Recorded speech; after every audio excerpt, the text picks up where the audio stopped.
Good afternoon, everyone. I'm so happy that you're all here. My name is Leea Pronovost, and I would like to thank you all for being here with us and being part of this wonderful event called Transgender Day of Visibility. First, a little bit about myself and what this day means to me personally. I work at North County LGBTQ Resource Center. I'm the case manager for Unicorn Homes, which is a host homes program for homeless youth between the ages 14 and 24. I also work as the chair for the Gender Advocacy Project. I identify as Two-Spirit because of the blood that I have within me. I'm part Mohawk, which is part of the Iroquois Nation, and I'm also part Abenaki, which is part of the First Nation of Canada. For the lack of any better terminology, I am a trans woman. My pronouns are she, her, hers. And when I first came out, I was scared for being out. I finally realized how important it was for me to see other transgender people who were average, normal people. I met other trans people from all walks of life, which made me feel like I was normal myself. I feel I have to explain this last little bit. For me, I grew up very Catholic and within a very strict family. I learned the Mass in Latin, and that's how strict our religious beliefs were within my family. I spent a lot of time in church as an altar boy, and later on as a teenager, I spent time in a Jesuit monastery. The time I spent in the monastery was actually trying to pray this thing away because I knew I was different from a very early age. So, of course, praying to get rid of this didn't work, to say the least. And the reason why I was praying was because all my life, those internal beliefs was telling me that this was wrong. To say the least, I had a ton of internalized transphobia. It really took me meeting other transgender people who were just like me to help me get over that internalized transphobia. I want to stress the importance of that visibility because if it wasn't for those transgender people that I had met in those first few times, I probably wouldn't be here today making this speech. I probably wouldn't be doing this program. So their being out and their being visible meant the world to me and allowed me to be able to release that internalized transphobia. Once I was able to do that, it made such a difference in my life. I had been very depressed all my life on all sorts of medications.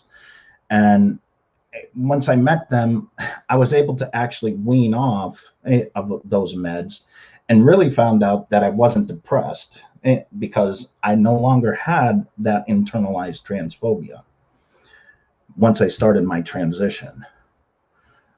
My story is actually very long, but you should just know that I had struggled for 44 years of my life with that internalized transphobia. And once I was able to really realize that this isn't wrong by the visibility of others, that's when my life really turned around. I can only hope that events such as this one that will take place all around the world over the next week or so will be able to help someone like myself. I hope that it makes it easier for them and maybe even less time struggling with those struggles that I had struggled with. The other part of why visibility is so important, at least what I believe, is to help educate the general public. Did you know on the average, less than 20% of the US population say that they actually know someone who is transgender? I know you all know how much hate is out there. And my personal observation is that this hate is based on the fear of the unknown. Fear does not contribute to hate. I mean, it does contribute to hate. Now, if the general public knew more of us, then it would be a little bit harder to actually hate. When you know a person that is transgender and are actually able to put a face on that identity, then it becomes much more difficult to fear that person or even hate that person. This is why it's important to have visibility of the trans community. With this visibility, we can fight the fear of the unknown and the hate and eventually change society. With more visibility, we can then educate. And with education comes tolerance, and with that, acceptance, and that begets inclusion, which is where we want to be. That being said, I think we have a fantastic program ahead of us today. First, I want to do some house cleaning though. If you're watching on one of our Facebook live events or the YouTube channel and you want us to see your comments and questions, please allow StreamYard to post those comments so that we can see them. Today, we have two other co-hosts that will be introduced to you in a little bit. And we have a keynote speaker who will take questions. We have music and also a poem, all by people from our community. Right now, I'd like to introduce Namely Brennett. She will be doing a song called We Belong. Namely Brennett's been dubbed among the best folk rock artists in the US by Tucson Weekly. As a singer-songwriter, Namely has been touring the US and Europe for 12 plus years, a 4-time Out Music Award nominee who was featured in the inaugural Trans 100 list. Brennett has self-released an astonishing 13 albums since her debut in 2002. Her music has been featured in The Advocate on NPR and the Emmy Award-winning documentary Out in the Silence, which details the struggle of a gay teen growing up in rural Pennsylvania. Namely's live performance spurned typical singer-songwriter fare, opting instead for incorporating loops, delays, keyboards, foot percussion, and vocal effects to create a one-woman soundscape. Pride.com included her performance in Las Cruces as one of the most iconic Pride performances of all time, along with Nicki Minaj, Ariana Grande, and Tegan and Sara, an artist whose music has evolved along with their gender into something sophisticated, powerful, and moving that defies categorization. So without further ado, here we are.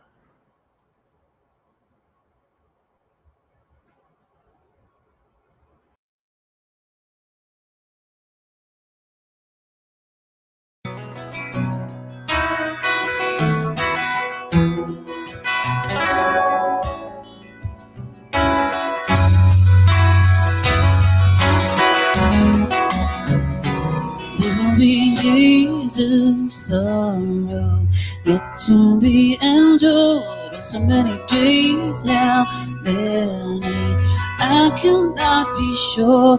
There will be days of sorrow without any cure. There's so many days of sorrow yet to be endured, but I will get along. I will get along well enough, and I will get along.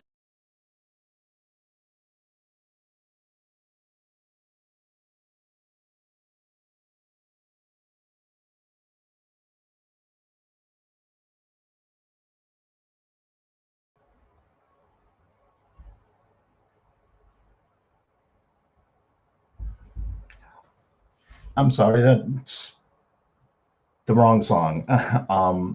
Give us a second while we work through some technical issues.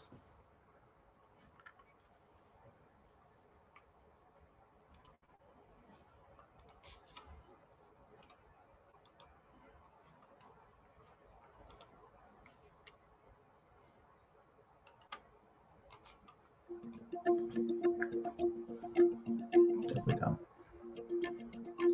Here we are. And here's to all the tough girls, And here's to all the sensitive boys. We belong, and here's to all the rejects. And here's to all the misfits. We belong. And here's to all the brains and the geeks. And here's to all the made up freaks, yeah. We belong. And when the same old voices say that we'd be better off running away, we belong anyway.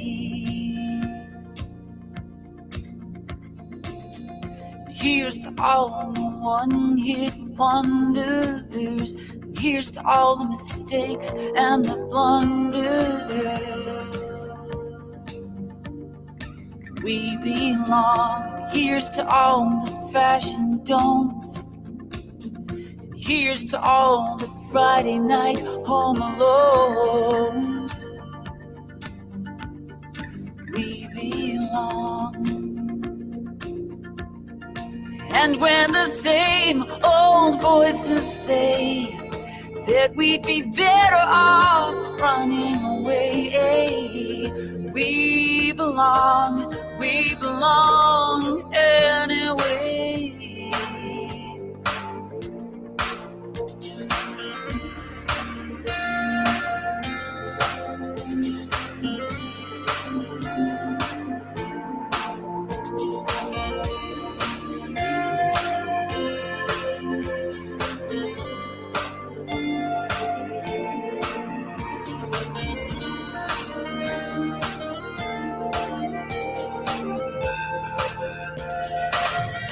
Here's to all the outspoken minorities. And here's to those who chose diversity.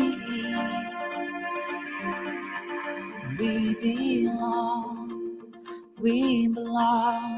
And when the same old voices say that we'd be better off running away, we belong anyway. And when the same old voices say that we'd be better off running away, we belong anyway.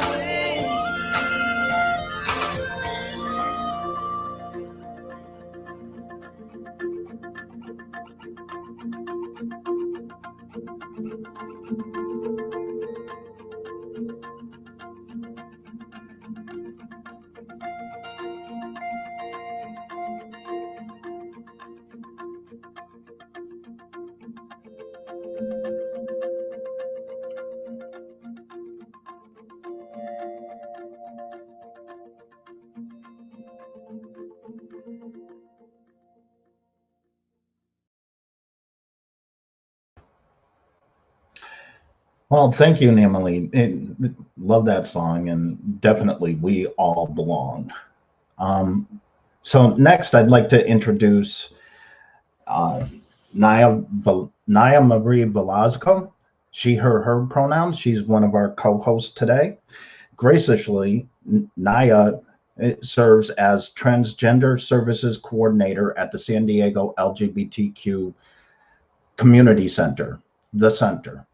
One of the largest and most vibrant LGBTQ centers in the nation, providing more than 87,300 direct services to San Diego community members each year. Leea oversees a program called Project Trans, which does transgender referrals, assistance, networking, and services, which provides immediate support and advocacy to our transgender and non-binary community members. Leea, along with various community partners and leaders in the San Diego planned Transgender Day of Remembrance, an annual event memorializing and honoring the lives horrifically lost due to anti-transgender violence and discrimination. This event is hosted in the center's auditorium every year on November 20th in order to raise awareness to help increase trans visibility. In 2020, Project Trans and the TDOR Planning Committee received recognition from the HRC, the Human Rights Campaign, for their incredible organizing efforts amidst a global pandemic. Everyone join me in welcoming Naya Marie Velasco. Hi, hello everyone, and thank you, Leah, for a warm and welcoming introduction. I am so excited to be co-hosting this afternoon alongside so many influential leaders and presenting to you all some very talented, poetic, artistic, and fearless members of our community. So if you agree with me, I want you to light up that comment section with a whole bunch of hearts. I just want to see a whole bunch of hearts streaming in that comment section if you agree with me. I was so happy to have received a call from Leah asking if Project Trans would help join the planning committee for Trans Day of Visibility, and very glad that so many of us were able to collaborate and make this important event happen in 2021. I would like to announce that on March 31st, the San Diego County Administration Building will be lit up in baby blue, pink, and white, the colors of our transgender pride flag, a symbol of hope and resiliency to so many of us here today. So if you agree, if that transgender pride flag gives you a sense of hope, a belonging, gives you pride, I want to also see a whole bunch of hearts and thumbs up and smiley faces. I want to see those emojis just going crazy in the comment section, right? So the flag was created by none other than Monica Helms, a transgender woman, activist, author, and veteran of the United States Navy. Trans visibility saves lives, everyone. It's going to continue saving lives, the lives of our elders, and especially our youth and the generations to come.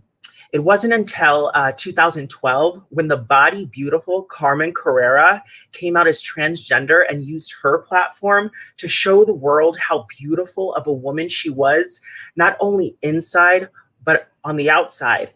She was the living and breathing embodiment of everything I have ever aspired to be. She was an entertainer, a mother, wife, and homemaker. In real time, right there on my television screen, there was a woman of color who reflected something tangible and something real in my life. And finally, for the first time, the emptiness that I used to feel with alcohol to drown out my sadness, and it had dissipated, everyone. And this moment, in that moment, my life was saved. Trans visibility saves not only my life, but it, I'm hoping that it's going to help lead to someone finding their true authentic selves today. And I hope that, this representation is so important, and I hope that we're able to reach you wherever you are. And we're here for you. If you need resources, if you need help navigating specific services, legal aid, medical, anything you need, you have a whole plethora, a whole team of folks here today that can help you. All right. So I have the honors of introducing Paige Tilden. She, her, hers is a volunteer member of the GAP committee and has been serving as the event coordinator since 2015.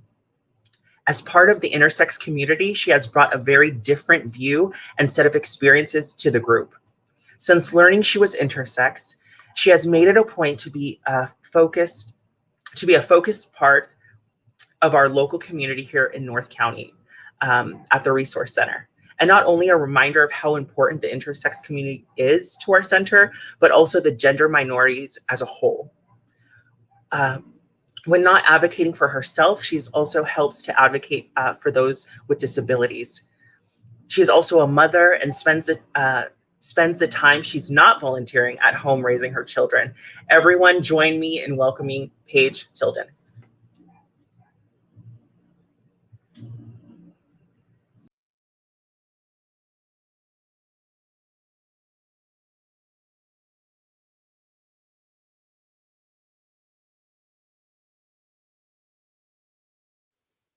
Hi, my name is Paige Tilden, and I'm the event coordinator for the Gender Advocacy Project out of the North County LGBTQ Resource Center.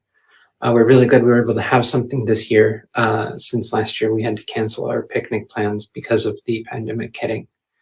And it's just been a really different event this year. We're glad that you're able to watch and that you're able to tune in. For those that aren't aware, what we do at the Gender Advocacy Project and the Resource Center as a whole is we help provide services and support groups for individuals in the gender minorities, including but not limited to trans, non-binary, and intersex people. And anything that we can do to be there and be helpful, we provide services, like I said before, like support groups. We provide accessibility and help for name and gender change paperwork. And we provide for some people who need them, devices to help them in their transition. And as Leea has also mentioned by now, I'm sure, not sure where I'm at in the program, but as Leea has mentioned, we also help with the Unicorn Homes Project and helping get trans people into homes and places where they can be safe and loved, allowing them to actually thrive and not just survive. Being a part of the GAP team since 2015, it's been a really interesting experience watching the community grow around me here and all the things that we've been able to do. So I've been really honored to be a part of this, and I hope that you who are watching are actually able to see this and think, what kind of ways can we help? We can always use more volunteers, especially when we do finally get real events again. I'm looking forward to that and seeing all of the people that I can't see face to face and just being able to, give them the hugs and the high fives and whatever, because it's such an important part of what I do, in my opinion, as a coordinator, is just help people be there for each other. Also, if you feel like you can, we also do have a donation. Your donations help us fund the ability to stream our events and our support groups to be able to be online, but it also helps provide when we have to do things like rent out libraries and spaces to have our events, and again, to some of those other programs that we have going. So everything that people can do while they're at home, we really appreciate all the help and support you provide us. And we also are just very excited just to have you here, because all of us that are here volunteering our time as it is are here to help you. And we hope that you're able to enjoy the rest of the program and have enjoyed what's come before. And we'll hopefully see you again in person soon.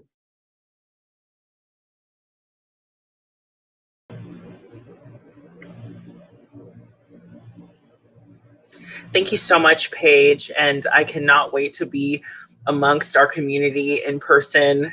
I am so looking forward to future collaborations. And I don't know if someone can be so kind as to place in the comment or the chat in the Gender Advocacy Project website, as well as plugging in Project Trans, our Facebook page, and if someone can also plug in the North County LGBTQ Resource Center. And if you are all interested in volunteering, like Paige mentioned, please become an active volunteer. Please become an active participant in our community events. And if you feel called to sit on a planning committee, I just really want to encourage you to be the leaders that you already are, and encourage everyone to reach past their discomforts. And it can be intimidating sometimes, but come join a planning committee, come sit on an advisory board, and come be a part of the change. So I have the honor of introducing a very beautiful, very charismatic, and a very wonderful person and human being. So Mallory Jenna Robinson, her, was born January 13th, 1990 in Montgomery, Alabama, to Therese Robinson and George Brown. Mallory is an Afro-Caribbean American transgender advocate and activist, and openly HIV positive since 2011. She has one older brother and 3 younger brothers. Mallory began her gender journey April 28th, 2006, and at the age of 16, during the Bush administration in Montgomery, Alabama. She was allowed to present female, even taking her senior pictures as female and having a date for prom, thanks to her high school classmates in support of her transition. Mallory attended Brubaker Technology Magnet High School and graduated in 2008 with her advanced diploma with an emphasis on the medical magnet. Mallory completed 1 year of undergraduate at Jacksonville University, and while there founded the first LGBTQ club on the school's campus. Mallory then went to graduate from her alma mater, Huntington College, in 2014. With her double bachelor's in biology and history, Robinson taught middle school science and history in Jacksonville, Florida at Duva Charter School at Bay Meadows from 2014 to 2019, before moving to Los Angeles, California, and getting into transgender healthcare by working with the LGBTQ Center Long Beach from 2019 to 2021 as the engagement specialist and service navigator for the Transgender Health Program. She is now working as the prevention specialist with the AIDS Project Los Angeles, Trans Connections in Los Angeles, California since 2021. So congratulations on your new endeavor, Mallory. But welcome, Mallory. Thank you so much, Naya. Hello, everyone. Good afternoon. Sister, thank you so much for having me. A big special thank you to the Gender Advocacy Program, the San Diego Center. Just a big thank you to the community for all coming out and celebrating and supporting each other during this time. It's so important for us to remember to remain visible for our community, and I'm so happy that we're doing this. So I'll tell you a little bit more about myself, and then I'll tell you exactly why I believe, what visibility means to me. So again, Naya had the amazing pleasure of telling you a little bit about me, but I wanted to also mention is that, when I began my gender journey at the age of 16, I didn't know for sure how everything was going to go. It was a time in my life that was very confusing. I didn't really know what transgender meant. And it was actually seeing an episode of America's Next Top Model with Isis King. And I realized, oh my goodness, this is transgender. This is exactly who I am. And so when I verbalized that, it was really powerful for me to come to my family and tell them that I am transgender.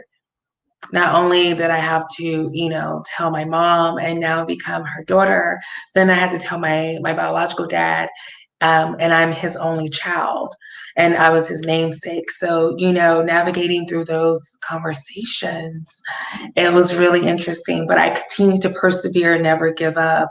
And I went on and graduated high school, and then I went on and graduated college, and I went on and taught middle school science and history. And despite all of these different barriers that I went through, becoming HIV positive at the age of 21, navigating through that, all of these intersectionalities of being Black, of having Haitian ancestry, of being HIV positive, of being transgender, all of that led me to where I'm at now, which is working in transgender healthcare, being an advocate for the community, always continuing to motivate and innovate community members, because it's so important for us to have visual representations of excellence amongst our community.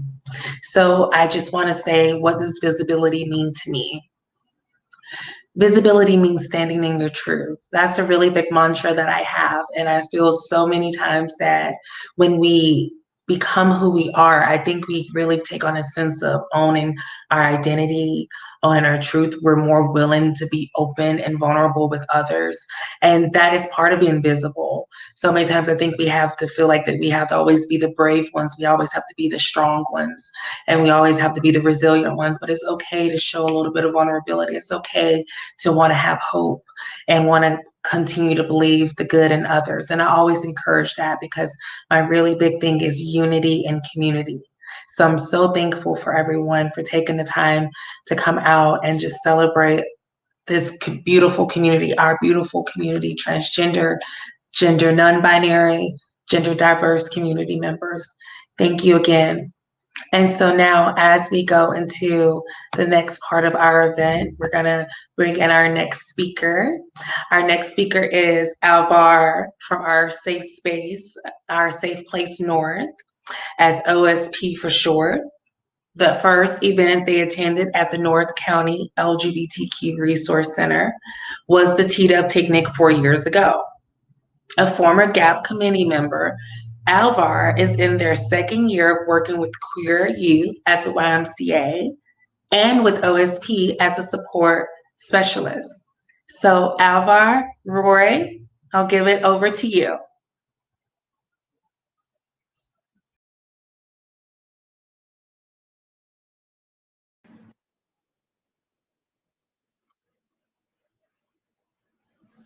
Good afternoon. As indicated by our MCs, I'm Alvar and my pronouns are they, them, theirs. Today I'm representing our safe place, so I'd like to tell y'all a bit about the services we offer.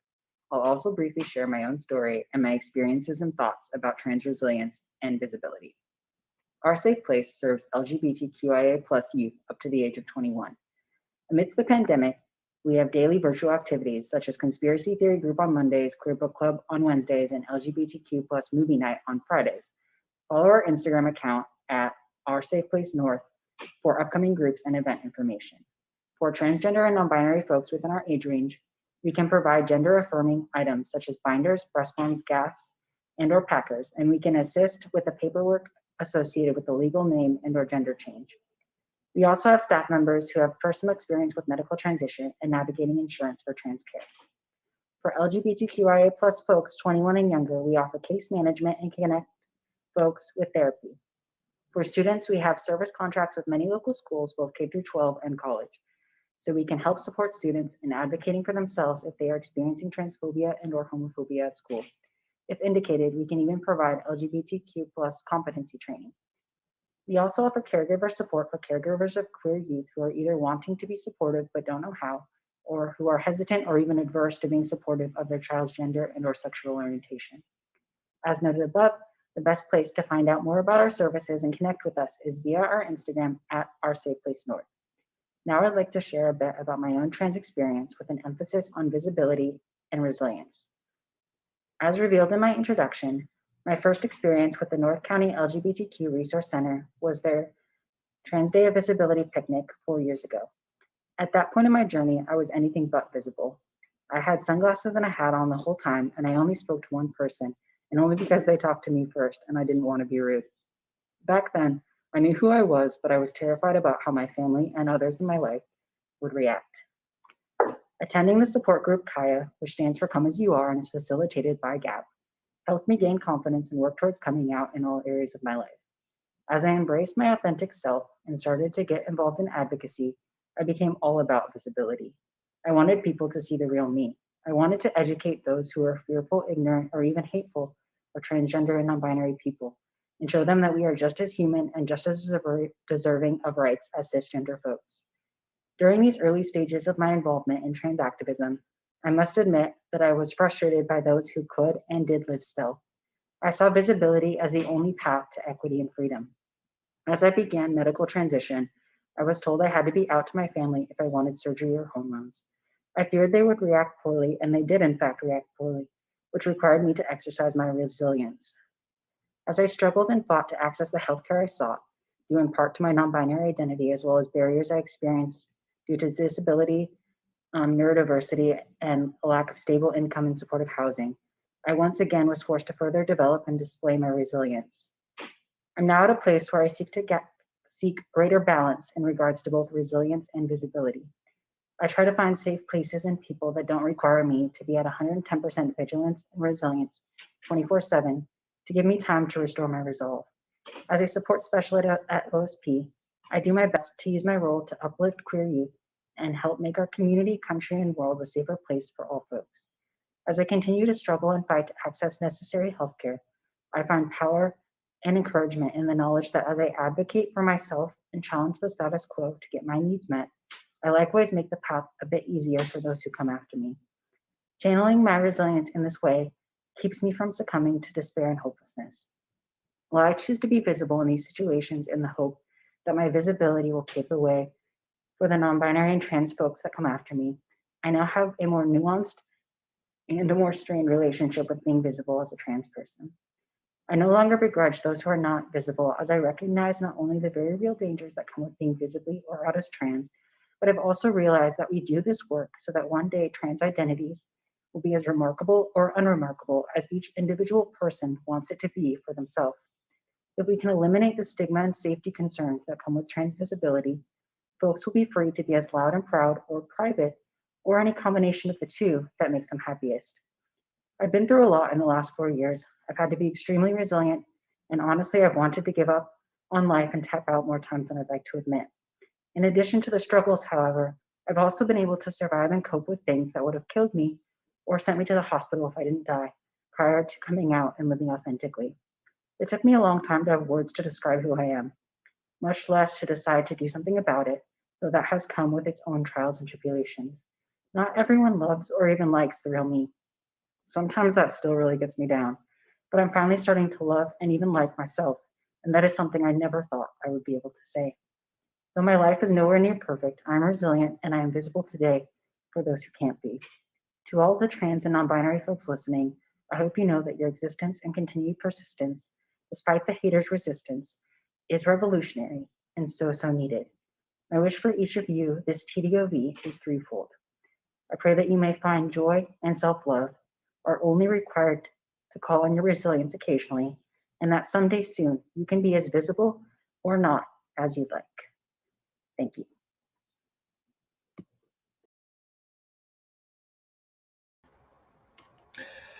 Thank you, Alvar, and thank you for all the work you do at the YMCA and OSP, especially in this times that our trans youth are being attacked all over the country.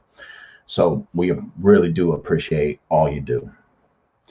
It's my pleasure today to actually introduce you to Scott Turner Schofield, our keynote speaker. Scott inspires you, your family, your community, and your workplace to embrace gender diversity. He is a consultant, coach, and spokesperson regarded as one of the top speakers in the U.S. on the topic of transgender inclusion.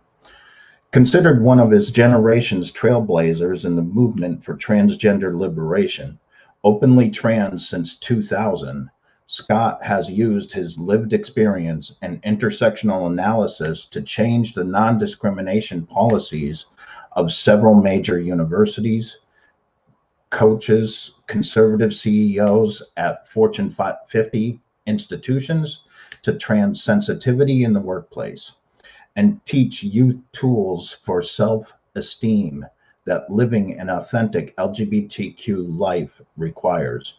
His TED Talk, Ending Gender, was used for its welcoming accessibility from boardrooms to dinner tables. Storytelling is a key ingredient in Scott's training and advocacy. As a professional artist, he has toured the US and Europe, was the first openly transgender actor in daytime television with a recurring role on CBS's The Bold and Beautiful, and starred in the 1920s transgender jazz musician in the feature film The Conductor. I work to put myself out of a day job as a transgender professional, so I can be unemployed for the same reason as any other actor, he jokes.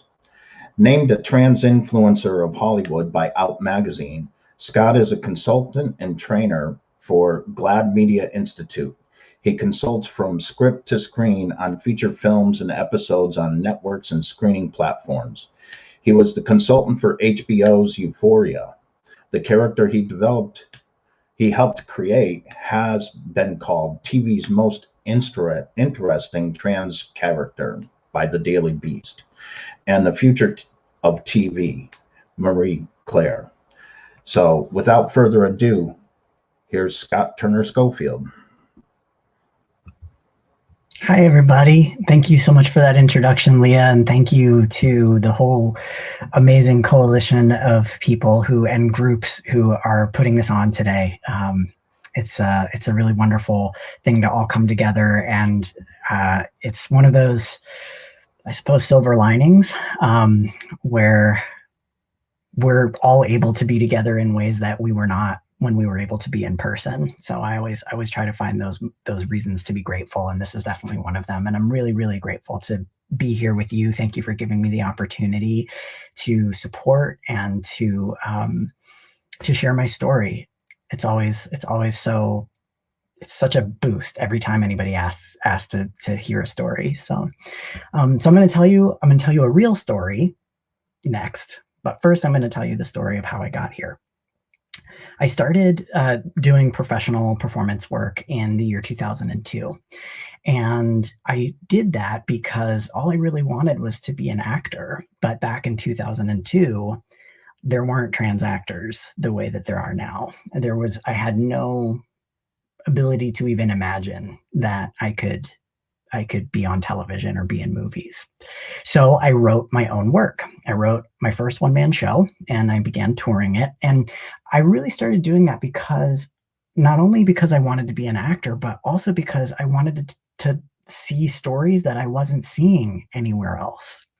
If you think about trans masculine visibility in the year 2002, this was before Chaz Bono came out in 2009. What we had was the 1999 film Boys Don't Cry, which was a tragically true story of a trans man named Brandon Teena, who was murdered. And it was a really rough, really difficult story. And it got a lot of press. It got a lot of press in 1999 because the cisgender actress who played Brandon Teena won an Oscar for that role. She was one in a long, long line of cisgender actors playing transgender people to win Oscars. It's basically a direct connection. If you're cis and you play a trans character, you win an Oscar. Wouldn't it be nice if just being trans, you won prizes and support and adulation from everyone?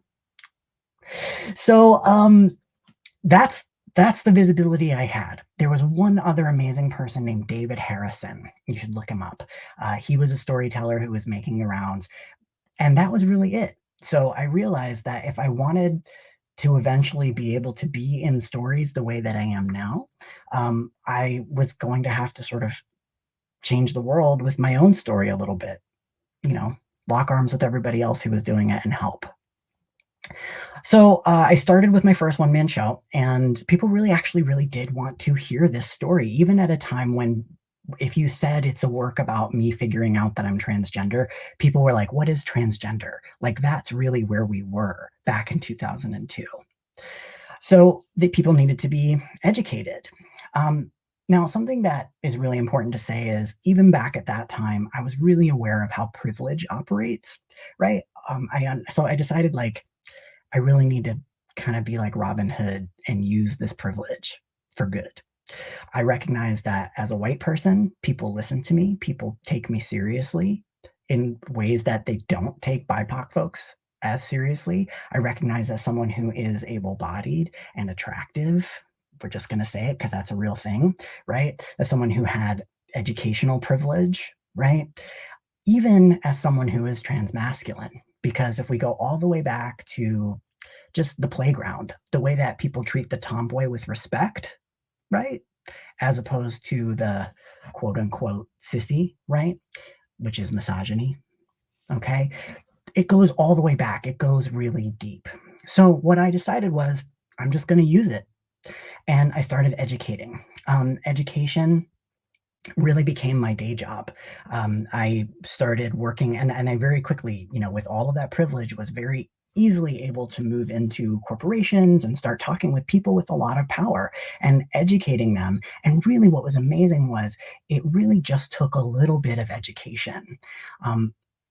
A little bit of explaining what things are, of explaining, putting people at ease, helping them understand that this isn't something that's actually rocket science, right? That they can be, most people were really sort of scared of just not being polite, right? So helping them, teaching them how to do that. And it became the job that paid my bills for a while. I gave the same speech for about a decade. That's how far we needed to come. People needed to have the 101, and they still need to have the 101. And I'm just so grateful that at this point, there are so many more people who can do that work, who are brilliant educators as evidenced by every single person on this video, who are out there representing more than just what I can represent. This guy, right? Representing the true diversity of our community, and who are out there teaching people the same way. You just can't imagine how far we've come, and we still obviously have far to go. Nothing's perfect, right? But just having lived through that much time, right? And having seen this much change, one of the things that I always say is around the 2016 election, right? I could have taken all of the educational workshops I'd done, all of the people who were there for that, I could have added them all up from 2002 to 2016, and they would not even compare to the number of people who started showing up at that point, showing up angry for us, on behalf of us, really caring and really wanting to make a difference with their knowledge. The world has changed for the better for as much as we have to change still, okay? I've lived it, and I'm here to tell you, things have really gotten better. And with all of us now really working as hard as we are, being visible, telling our stories, being out there in the world, I only see good, even when it's difficult. So in 2015, I moved to Hollywood. I had no representation. I didn't have an agent or a manager. And it's one of those sort of crazy Hollywood stories, but within 2 weeks, without any representation, I got a major recurring role on CBS's The Bold and the Beautiful, which people kind of laugh about because they're like, oh yeah, it's a soap opera. Yeah, except like 30 million people watch it every day around the globe. And they did a really excellent transgender storyline that I was really proud to be a part of. The representation is a struggle that we still face, right? But for every piece of it, for every piece of everything that I've talked about, even so far, right? The way that I got here was through resilience. There's a saying in Hollywood, it's not necessarily who's good who makes it, it's who's left. And I think that's something that we can talk about in the rest of our lives as well, right? I think that's something that we can talk about as trans people. You have to be left. You have to be present to win, right? You have to keep going. This entire story of working so hard and being really kind of invisible for so long until I got that pop of visibility that I never saw coming, right? That's just an example of the fact that you don't ever know what's going to come next. You don't ever know what's right around the corner. So resiliency and, just staying here and keeping on going. I can't tell it any differently, except that I know that it's really true. So, one thing that I've come to notice, so 2015 was what we call the transgender tipping point.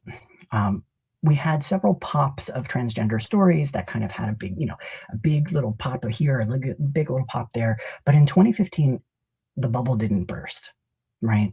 We had Laverne Cox on Orange is the New Black. We had Transparent, right? Suddenly, Bold and Beautiful, Caitlyn Jenner came out, Call Me Kate, right? All of a sudden, there was just this sort of continuing rolling wave that kept going. And now we're at the point where we're seeing transgender people show up.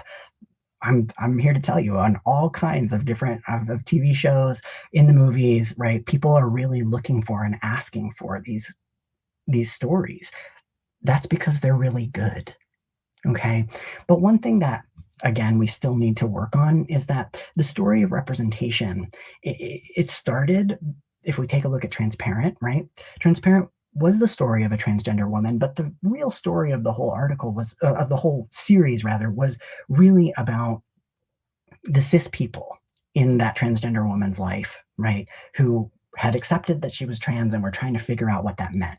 If you understand that as a representation of where larger culture was at, right?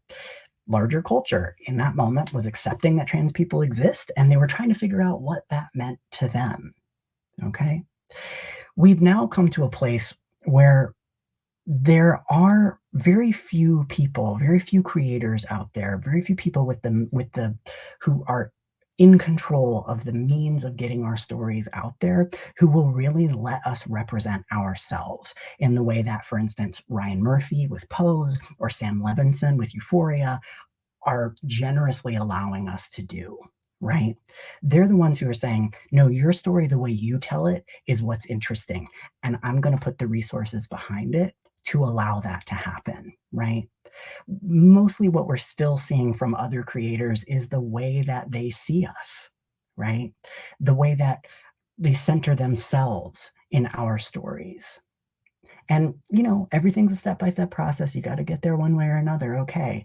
But I know what I prefer, and I know what we can really continue to ask for, which is to be able to tell our own stories. And we have to support one another when we tell our own stories. I think sometimes as a group, we're so used to being critiqued, right? That criticism is the first thing we do. Now, I'm not saying don't critique, right? I think there's plenty that we've got to be critical of out there. But amongst ourselves, when a trans creator does something, let's support them rather than tearing them down. Let's for trans creators who it's much harder to get our work out there, right? It's much harder to do our work, right? Can we maybe have the understanding, unless something's really egregious and obviously we need to push back, right? But if it's just something that maybe it wasn't for you, maybe we could think about the sort of if you can't say anything nice, don't say anything at all model, right? Because we need the support of the trans community, right? We need to support one another, pushing our stories out there, because that's the visibility that every person who's talked before me, right, is here to tell you matters, is here to tell you that got them here, right? I know a lot of creators who worry about the intense critique of the trans community, right? We're all in this together. One person's story may be different from another person's story. It may not be your story, right? But the more that we support those stories getting out there, the more those stories will get out there. And we need more stories. We need stories that represent all of us, right? And the only way we can do that is by supporting each other to get them out there.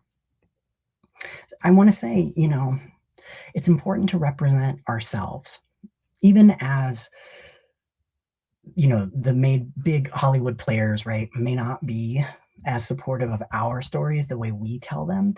Our stories, right, if you feel comfortable sharing your story, I think that's actually the most powerful activism you can do, right? Can you tell a story about how the bills that are affecting us right now, how they actually affect you? Can you talk about what it's like to face religious or family or or political discrimination, right? Or job discrimination? Can you tell the story of what happened and how that felt to you? Can you tell people what's happening to you and how you felt while living a visibly trans life? Well, how about in addition to shouting slogans, right? Shouting slogans has its place, but storytelling is more sustainable in the long term. You can write it, you can make videos, you can write songs, art, you can make art, you can share comics on Instagram, right? I'm here to tell you it's unlikely that you'll be rich or famous from it because of the way that Hollywood likes to tell its own version of things, right? But again, what you're doing when you're telling your stories, however you may do it, is you are creating culture, right?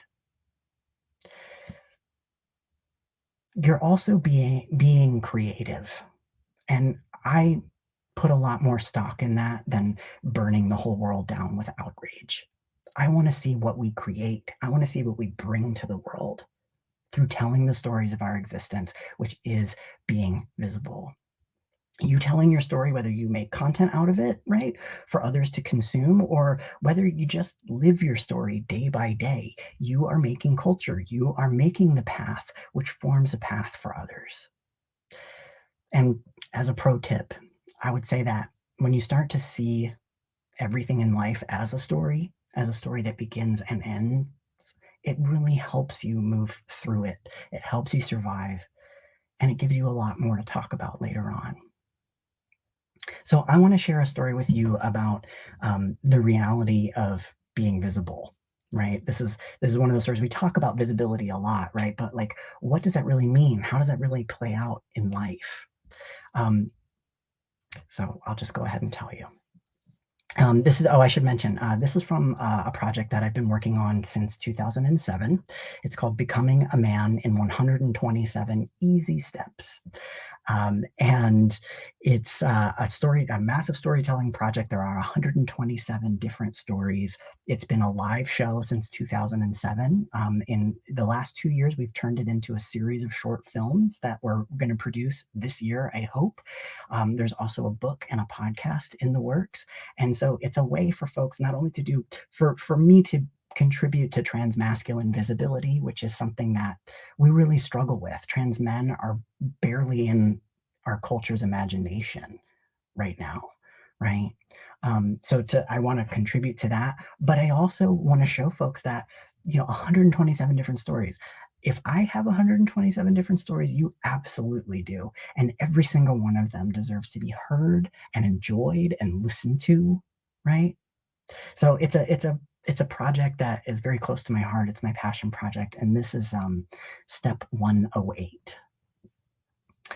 I didn't mean to go to naked gay men's yoga. I had landed in New York off of an 8-hour flight. I looked up the closest yoga studio to my hotel in Chelsea, and I was told that Yoga for the People had a 7:30 class that night. No nudity mentioned. Now, I arrived and found that the class I wanted to attend had been canceled, but there was a crowd of men holding yoga mats directly across the street. I asked the friendliest looking one if they were there for Yoga for the People. No, this is naked gay men's yoga, he replied, as if that's a sentence you say every day. I really didn't mean to go to naked gay men's yoga. First of all, I'm not gay, though several concerned friends have asked my wife whether I have explored the possibility after spending any amount of time with me. I have, and I know I'm not, but I will take the compliment. And gay men, as much as straight men, are not always cool with trans men. In fact, sometimes they're worse, depending on how often that gay man has been told that he really just wants to be a woman. I crossed the street and hoped that my Yoga for the People class would manifest. The gay men filtered into their building, and the teacher, a black man whose dreads and musculature made him look like a lion, held open the door. "You sure you're not here for this?" he called over. My mind replied with the mantra that has gotten me everywhere I ever wanted to be in life. Fuck it. I crossed and spoke to the teacher. "I'm not sure if this class is for me." They never are. But trust me, plenty of scared boys like you have shown up pretending they're here for Yoga for the People. It's fine once you jump in, I promise. Okay, but I'm trans. You're what? I'm a transgender man. Is it okay if I come in? It took a minute for the teacher to understand what I meant. People can imagine transgender women, but not men. And you wouldn't know it just to look at me, so here I am, hidden in plain sight.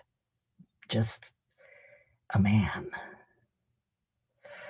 "Hell yes, you can come in." He swore it like an oath. "We are inclusive in this space, and if somebody's got a problem, they can talk to me about it." Then he closed the door like he was hugging me in. The studio was dark, lit by candles. 15 men were arranged, facing each other across an aisle, because that's not awkward.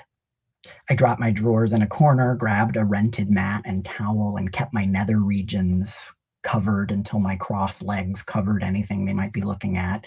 But they weren't. These guys were clearly so used to doing yoga together naked, they just registered their gazes inward. The class started, a typical strong asana lesson with one glaring difference.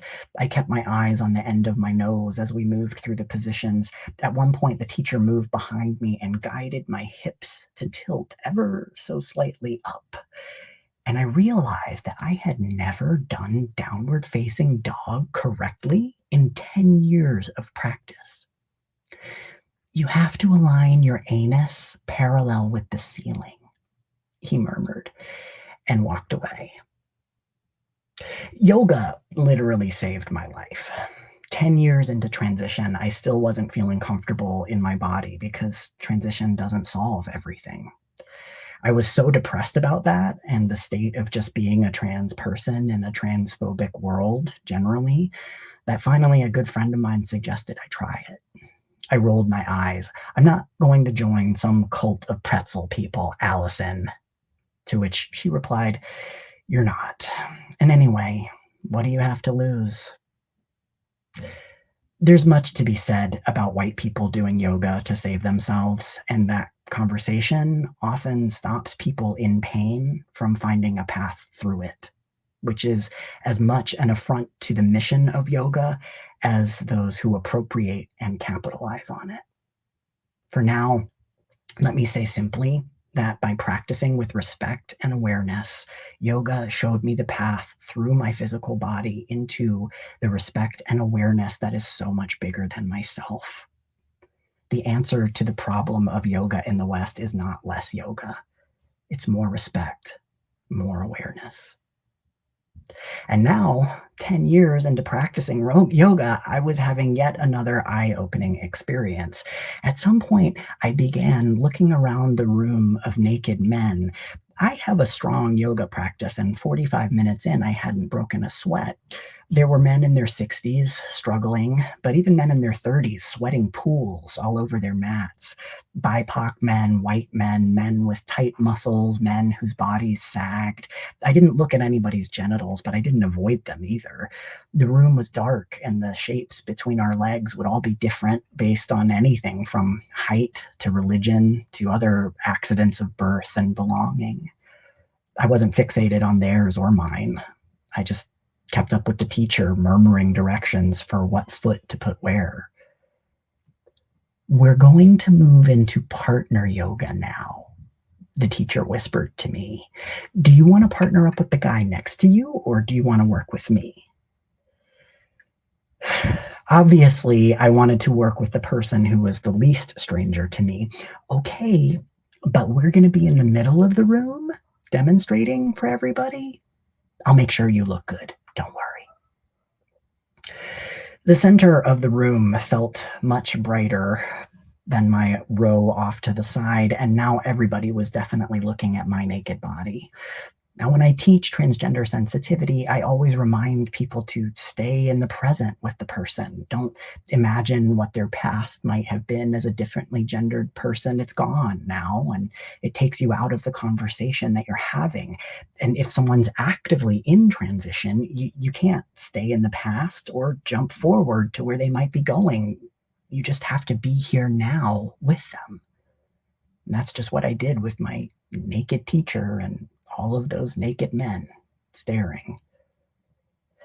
In partner yoga, you hold the other person so that they can get a deep back bend. You help them stretch far enough into feeling really good. You generally don't do it naked, but regardless, it isn't sexual. It's a deep and careful caring to help them achieve their best pose, or at least not drop them. From my vantage point in the room, I saw all of these men fully focused on their partners. The older men, certainly survivors of the plague of AIDS, getting a deep and non-sexual intimacy, coming here every week for 20 years. The men who were not at all flexible, the way their partners watched them for any squint or grimace so as not to do harm. The young guys who would jaunt off into New York once they put their clothes on like they didn't have a care in the world. They cared for each other with a focused groundedness they might not have had anywhere else in life. It's hard to describe because we generally only see the opposite, but there's a quality of energy to a group of men who are focused on something productive, an energetic quality of a man who cares. You can't pretend it doesn't exist, although we have created a culture in which men everywhere suppress and deny it. In that room, I felt it deeper than anywhere ever, and I was part of it. When we finished, our teacher crowded us into a rugby scrum together, a candle on the floor in the center of our circle. We're going to take turns, and every one of you has to look everybody else in the eye, the teacher instructed. In this moment, my whole body, very visible, I stared into the other 16 sets of eyes.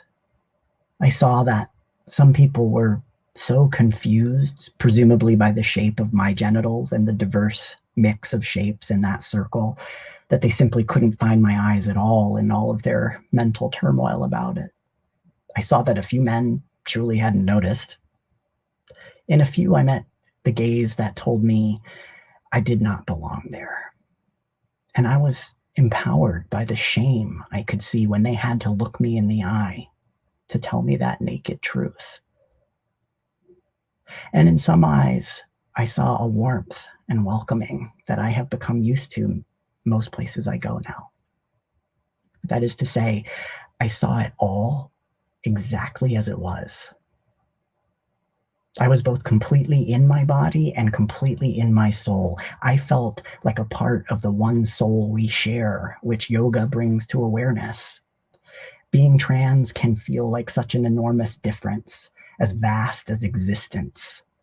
And yet it felt so small in that moment where I felt so, oh God, I'm going to say it and I'm even going to mean it.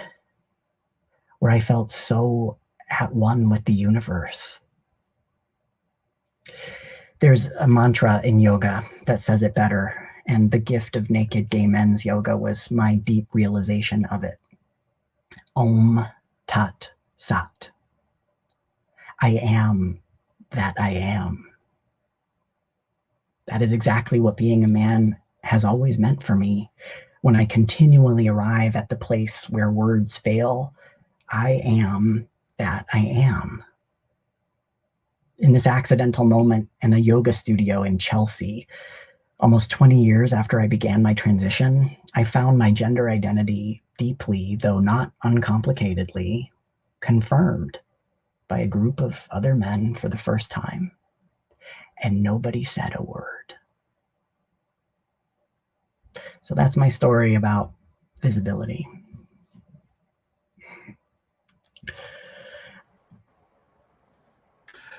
Well, thank you, Scott. We're going to open it up now to questions, if that's okay. Sure, of course. If there are any questions, I'm happy to answer them. We do have one from Jerry. She asks, Jerry Nicholas, she asks, would you consider reproducing your one-man show again? Always.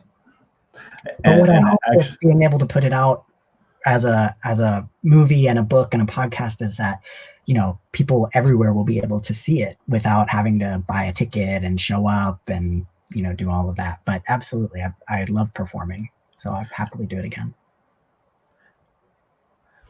Okay, Mix Mendoza asks, what would you say to a trans youth of color who wants to share their story but don't feel they will get the support to do so on a large scale?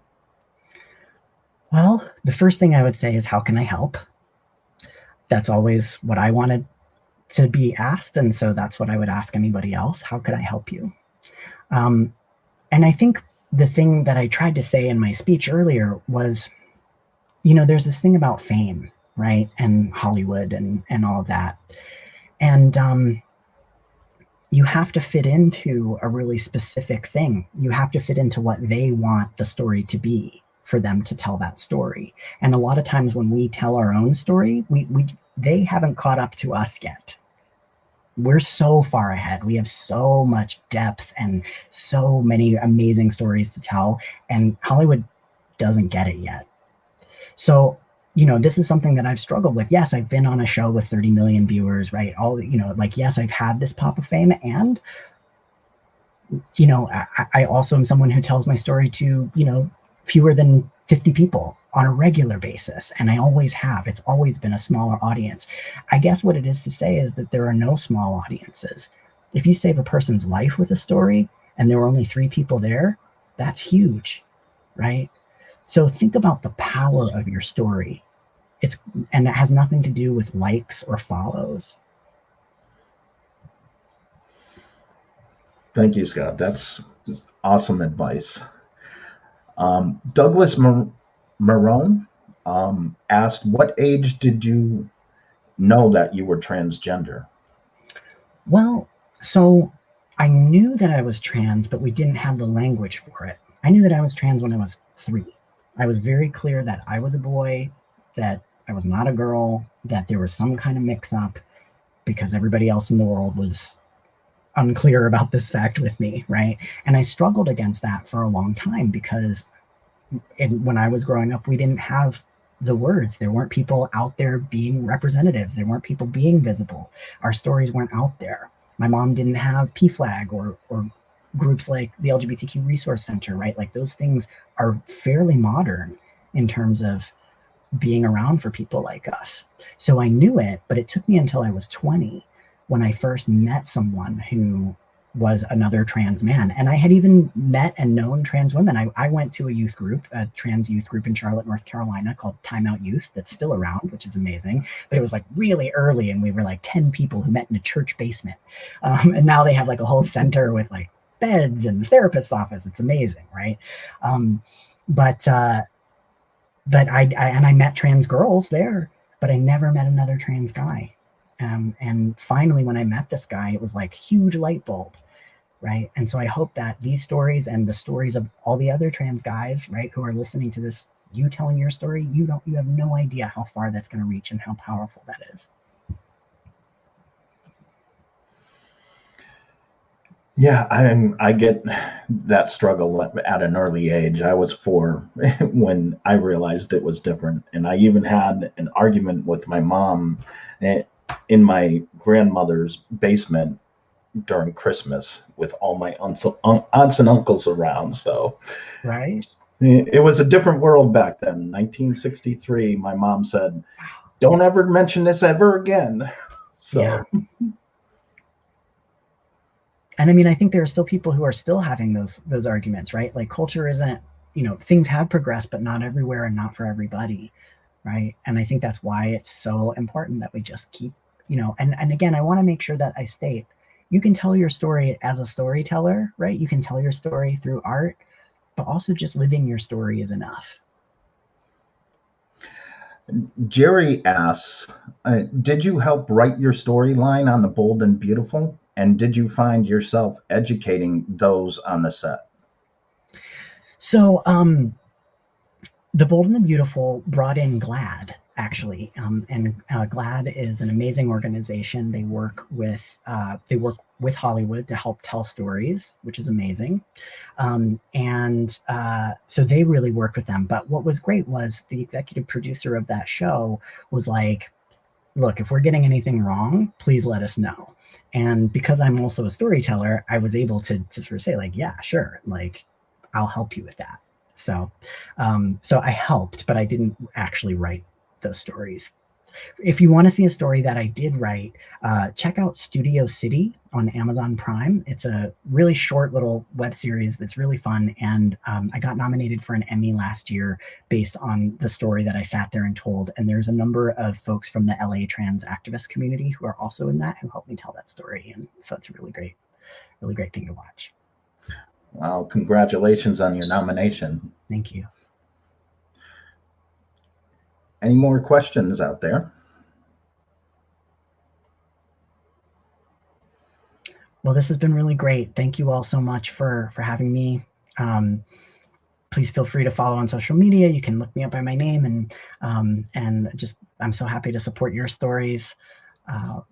Anyone who wants to tell them, I'm just really excited for the stories that are all coming through, and I could not be more in support of all of you who want to tell your stories. Thank you, Scott. Thanks so much. Thank you, Leah. Thank you, everyone. Thank you so much, Scott and Leah. Those conversations were so important, especially when we think about resilience and representation. And I just want to give a big thanks to Scott because you're trailblazing leadership, and innovation has led to spaces for myself and all of us who have different identities within the transgender community. So we're going to move on to our next space, and we're going to introduce you to some amazing people. Their names are Rel Goen and Molly Francis. So we're going to talk a little bit about them, and then we're going to get into this amazing youth advocacy work that they have been doing. Rel is a native Southern Californian and has lived in North County for their entire life. They identify as queer and non-binary. They began volunteering with the North County LGBTQ Resource Center in 2015. Gaining experience and working within the LGBTQ community, they also did advocacy work within their former school district to make a safer space for all students. In 2017, they achieved their goal of getting a mandatory LGBTQ competency training for staff in Vista Unified School District. They were officially hired as Project Youth Advocator through the North County LGBTQ Resource Center. In 2019, they were hired on as a youth service provider at Our Safe Place YMCA. Our Safe Place is an LGBTQ youth serving organization. They are attending California State University San Marcos, working towards a bachelor's degree in sociology. Currently, Rel represents Our Safe Place and Project Youth. Rel uses both they, them, and she, her pronouns. Molly also works for the North County LGBTQ Resource Center as the Youth Program Director. So, without further ado, here is both Molly and Rel to explain what Project Youth is all about and the projects that they're working on.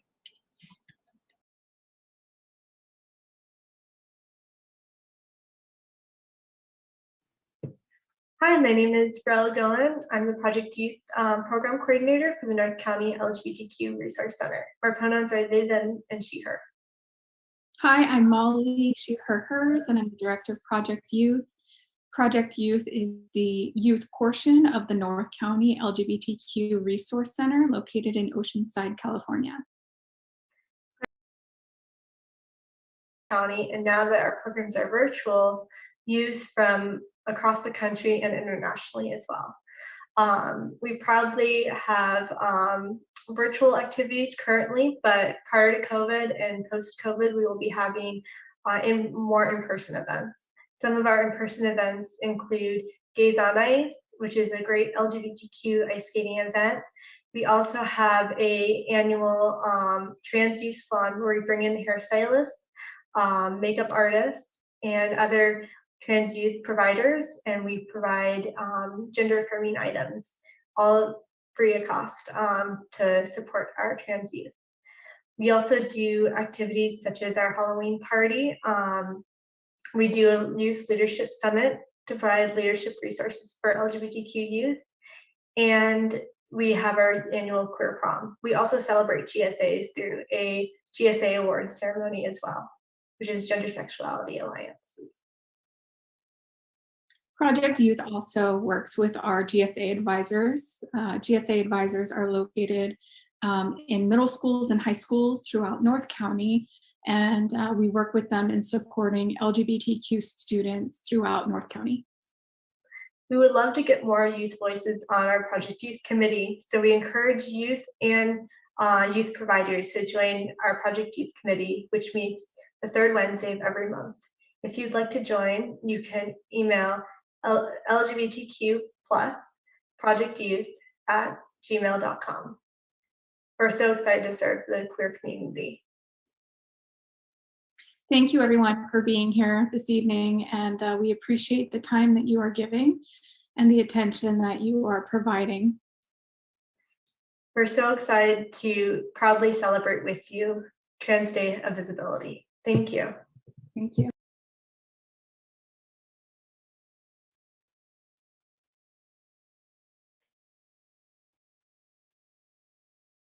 Thank you so much, Molly and Rael, for supporting and providing direct support services to our trans youth.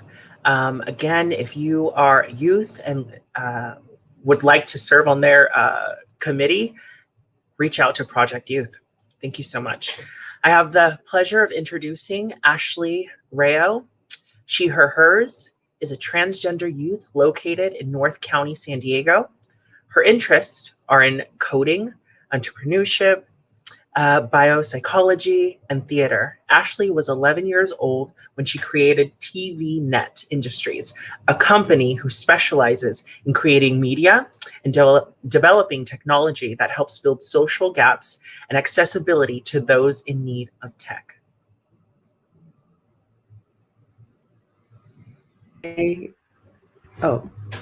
Hi. Thank you so much, Naya. My name is Ashley Rao. My pronouns are she, her, hers, and I am a woman. That also means that my identity goes against what I was assigned at birth. When I was 7 or 8, I first realized this, but at the time I was far too scared to come out, let alone fully explain it with words.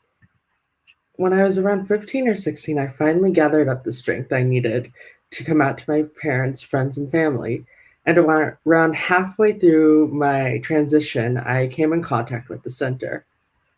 From there, I was connected with Maria, the youth navigator, who has become such a trans youth navigator, who's become such a tremendous advocate and friend in my journey. Together, we talked about queer resilience and what it means to feel gender euphoria.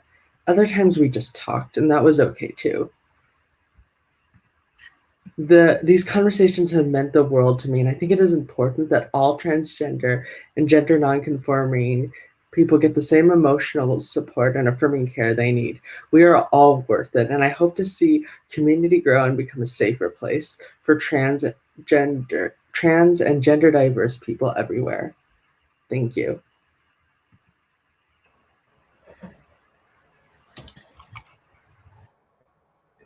Thank you, Ashley, and thank you for being out and visible as well. And I know, being so young, this being probably one of the first times you talked, I'm so I feel privileged to be able to allow you to give you that platform. So thank you. I have the pleasure of introducing Francesca De Vera. She is part of this program, a representative of San Diego Library. She is a proud and empowered trans woman of color, a librarian with the San Diego Public Library. She currently chairs the LGBTQIA Services Committee and is a co-chair on the City of San Diego's LGBTQ plus Employee Alliance. Francesca is passionate about equality, justice, and service, and is committed to creating a safe and inclusive San Diego County for all trans and non-binary people. Francesca De Vera, please.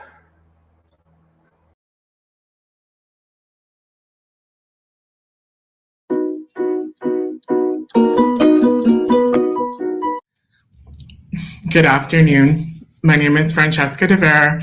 My pronouns are she, ella. I am a proud trans woman of color and a librarian with the San Diego Public Library. I would like to thank the Gender Advocacy Project and North County LGBTQ Center for giving me an opportunity to speak with you today. Today is the Trans Day of Visibility, or TDOV, that is celebrated on the 31st of March every year in order to celebrate trans and non-binary identities and to raise awareness for the challenges and barriers trans and non-binary folks experience in their everyday lives. As a trans woman and as a librarian, I love Trans Day of Visibility because it's a day to highlight trans stories and affirm what trans representation in books, movies, and in everyday life is so important and vital to the well-being of trans and non-binary lives. Growing up as a trans child in the 90s, I was self-aware from a young age. I always gravitated towards the feminine, like my grandma's perfume, my aunt's high heels, my mom's lipstick, and my sister's dresses. But quite often, my preferred gender expression was corrected. This left a feeling of deep shame and resentment that I harbored well into adulthood. These are traumas that I still am healing from today. So why is trans representation important? As a young trans person everywhere in the external world, I could not make sense of who I was because in the stories and in the movies and the role models I watched, there was no one I could truly relate to. And because of the lack of this trans identity everywhere, I lacked both the vocabulary and more importantly, the opportunity to develop my authentic self. In her groundbreaking research, Rudine Sims Bishop, often referred to as the mother of multicultural children's literature, stresses the need for windows and mirrors. For Bishop, mirrors are stories that transform the human experience and reflects it back to us. And in the reflection, we see our own lives and experience as part of a larger human experience. For the person, this becomes a radical act of self-affirmation. Likewise, windows help cisgender people understand the trans and non-binary experiences that are different from their own experiences. By doing this, cisgender people are able to see the similarities in common humanity between us, hopefully changing biased attitudes towards our differences and serving as a platform for allyship. I remember watching Pose for the first time, and as I watched the series, I shed tears of both sadness and joy, for it was one of the first times on TV I was able to authentically see myself. Through the on-screen and real-life stories of Janet Mock, Laverne Cox, Dominique Jackson, and MJ Rodriguez, for the first time in my life, I was able to see beautiful, resilient, trans women of color who weren't just surviving, they were thriving. On an internal level, this gave me both the vocabulary and tools to come out as a trans woman. Today, I get to live an authentic and empowered life as a trans woman and have the opportunity and privilege to be a trans role model. For my trans and non-binary siblings who are still struggling, do know that it gets better. There's both a local and national transgender community that is here to love and support you. And always remember that we stand on the shoulders of giants. Thank you for your time today and letting me share my story. Happy Trans Day Visibility 2021.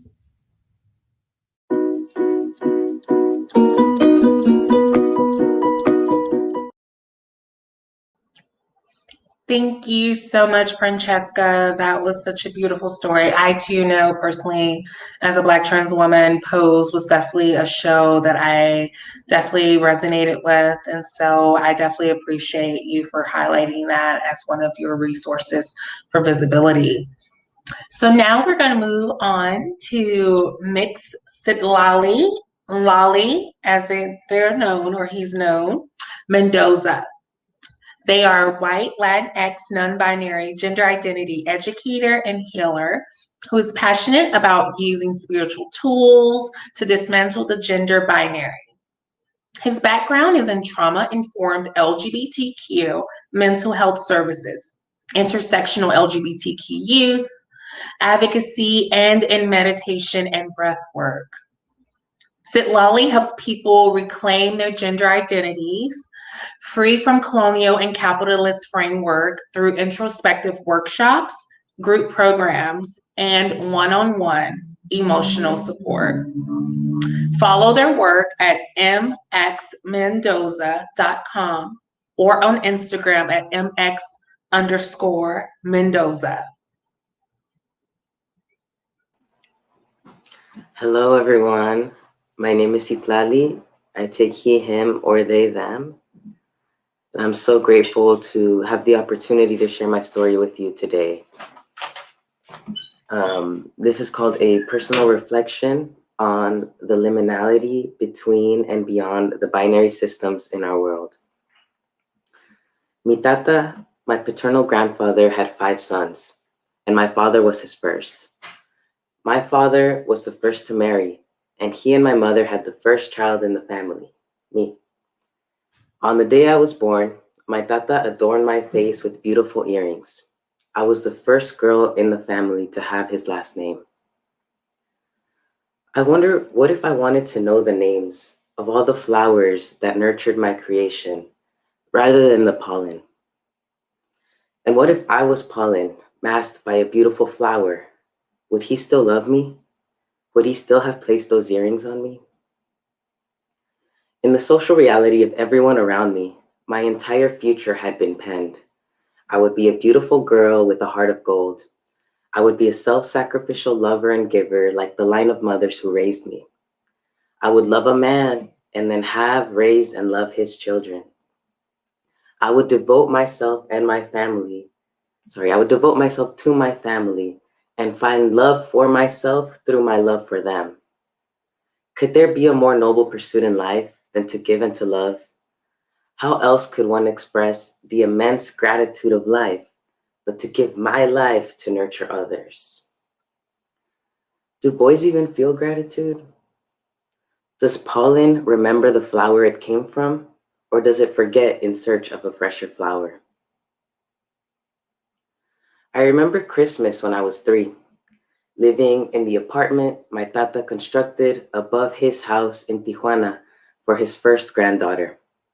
My sibling and I were the only grandchildren on both sides of the family, so all our tias and tios got us presents too. One tio even dressed up as Santa Claus. My mom had asked me what I wanted, and I knew she wanted me to want a doll. So that's what I asked for, and that's what I got. It was a special baby doll that ate its special food and pooped too, so I could already start practicing motherhood for fun. At 3 years old, I had accepted my socialization as a girl. The following year, my tata died, and my siblings, parents, and I moved to the US, to Miami, Florida, to be precise. It was Latinx heaven. I could not have asked for a more beautiful welcome into this country. As an optimistic and privileged immigrant kid who believed so strongly in the American dream, I dedicated myself to make the sacrifices of my family worthwhile through my education. I went to Harvard, which was a perfect microcosm of our country, the epitome of white capitalist colonial US culture. Harvard's affirmative action and need-based financial aid, much like the US government's employer-sponsored visa, allowed me to exist and to produce. I was not yet guaranteed an equal chance to succeed. As an immigrant, I can understand the concept of borders as human-made, with inherent power dynamics that lead to the dehumanization of those on the other side. Borders literally create an us and them divide. Gender is also a border in that sense. There is a notion that people on either side are fundamentally different, perhaps because of how we were raised, and that the connections we form with the other group of humans is fundamentally different from the kind we form with those like us. What happens when the foreigner is my own body? What does self-acceptance and self-love look like in a world that taught me to see men as trash and my body as a sex toy for others' pleasure? How can I be he and soft, him and beautiful, his and worthy of tenderness? Today in my trans coming out process, I am learning how my only avenue for masculinity as a Mexican woman, as I believed I was, even after accepting my queerness, was through my logical thinking and intellectual pursuits. If I made a mistake in school, it hurt my sense of identity. I used this masculine thinking to overcompensate in attempts to create a balance for myself. This led to over-rationalization, which is exactly the kind of thinking that excels in this masculine white capitalist culture. Masculine thinking holds true only what can be sensed by our limited human bodies, measured by tools we design, and reproduced by others like us. How egotistical are we to claim to know objective, universal truth? I guess I should ask the authors of our history textbooks or any of my college professors. I judge masculine thinking, but I've learned its tongue as my own, y a sus diferentes sabores. On the other hand, feminine thinking is pre-colonial intuition.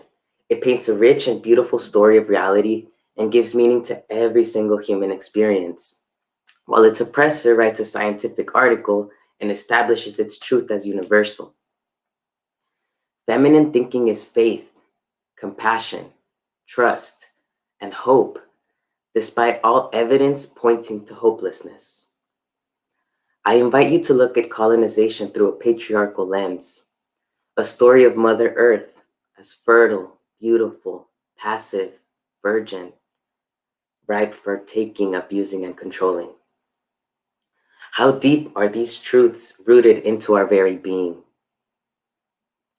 The journey of freeing myself from the gender binary has meant trusting that I know my body and myself better than any other person in the world. It means that even if no one else has ever dared to embody the same truth, my truth is still real and deserves respect and acknowledgement from everyone else. It means I get to be myself, even it means I get to be myself, even if it means every single person I meet has to become uncomfortable and challenge their previous beliefs in order to make space for me.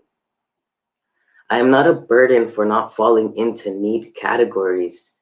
In fact, I am precious for navigating the in-between and beyond so graciously. I welcome liminality as my home, for it is where I have found the most profound connection to myself, to every other person in my life, to my ancestors, and to the universe. My transformation comes from crossing this imaginary binary of identity and making a home of the borderlands. It's no either or, only yes and. Mexicane y estadounidense, immigrant and citizen, descendant of European colonizers and of indigenous Americans, attracted to and embodying masculinity and femininity, able-bodied and living with mental health challenges, upper class and working class, educated y del barrio. To embody multitudes is to be free. I am learning how hairs grow out of my sun-kissed skin like flowers in a fertile field, and I let them live rather than picking them for others. Is this a poem or an essay or a story? I wonder, as the world demands, am I a woman or am I a man or non-binary? Yes, and yes, and yes. Thank you.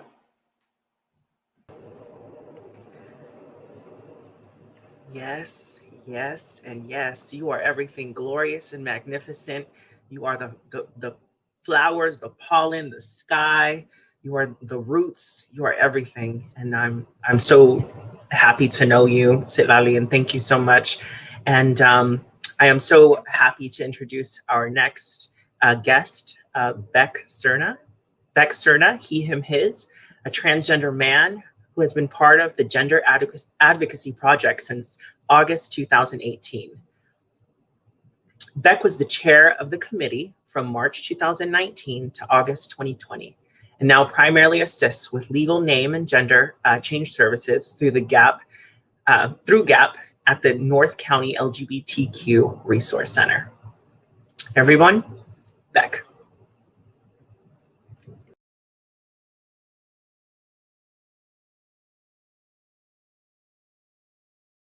Hey y'all, thanks for tuning in to our 2021 Transgender Day of Visibility virtual event. My name is Beck Cerna and my pronouns are he, him, his. This day really makes me think back on my journey up until this point and appreciate how far I've come. I remember growing up saying things like, I suck at being a girl, I feel more like a guy. I even sobbed when I had to get my first bra. There was this gnawing feeling that it would be present in the background, but I couldn't figure out what it was. At one point, I thought I was lesbian, but the feeling remained. It wasn't until I attended a few roundtable meetings, which is a support group for LGBTQ plus young adults at the North County LGBTQ Resource Center, that I started to discover the source of that feeling. In December 2017, I realized that an integral part of who I am contradicts what I have been told my whole life. I realized that I am a trans man, not a cis woman. I needed to hear other people's stories because even when I did my own research online, I couldn't be sure. General information about gender identities can't always explain how you feel. I'm grateful to those folks who shared their experiences with me. Because they were being visible, I was able to find myself. So I do the same to pay it forward. Visibility not only helps those that are questioning, but also brings awareness to those around you. As a community, we have come to a long way, but there is still more work to do, even though some of the damage done in the last 4 years has been undone. The struggle is not new to this community, and that speaks to our resiliency. As we continue to be out and proud, it will be increasingly more difficult to silence us. We have momentum that has the potential to grow into something incredible. I know that if we continue on this path, that our language will be more inclusive, LGBTQ plus history will be taught in schools, and ideally, differing sexual orientations and gender identities will no longer be questioned. We must stay vigilant and continue to overcome challenges to make that future a reality. Thanks again for joining us today, and I hope everyone stays safe out there.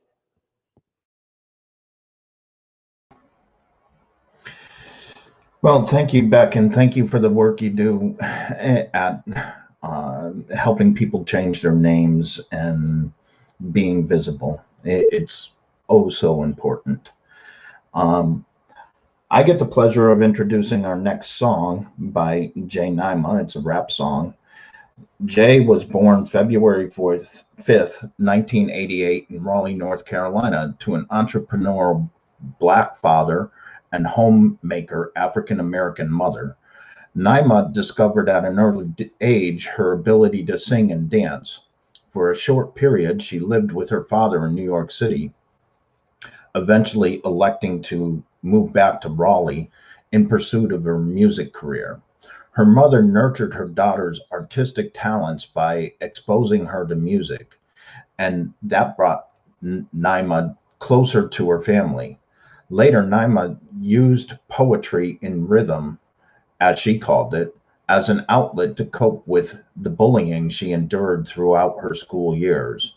Not only did Naima's rhythmic poetry evolve into a rap style, but it also became a craft she spent time developing. She began to take her skills seriously, looking up to artists like Jay-Z, Nicki Minaj, Lil Kim, Left Eye, Kanye West, and Beyonce as musical inspirations. Her music served as her escapism, self expression, and validation. Thanks to her accessibility of the internet and social media and her charismatic personality, Naima has built a strong brand of, with foundations rooted in her art. She holds a secure connection to her fan base, who can reach out to her with a click of a button. Even with the ability to connect with nearly 7,000 social media followers, she still favors the traditional idea of an artist consumer relationship. She appreciates the mystique of artists before the time of social media landscape, the mystique that cultivated and solidified the celebrity statuses of cultural icons like Michael Jackson, Janet Jackson, David Bowie, and Prince. Standing at 5'11", Naima's height is a precursor to all things planning or attempting to stop her artistry. She is ready and unhesitant to knock adversaries and all things adversarial down.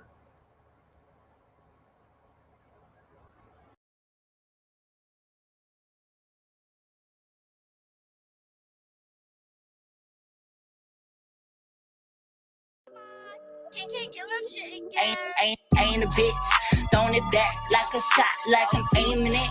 You want that kitty, I want that block. If I'm claiming it, you can drip, you can drop, all you're changing it.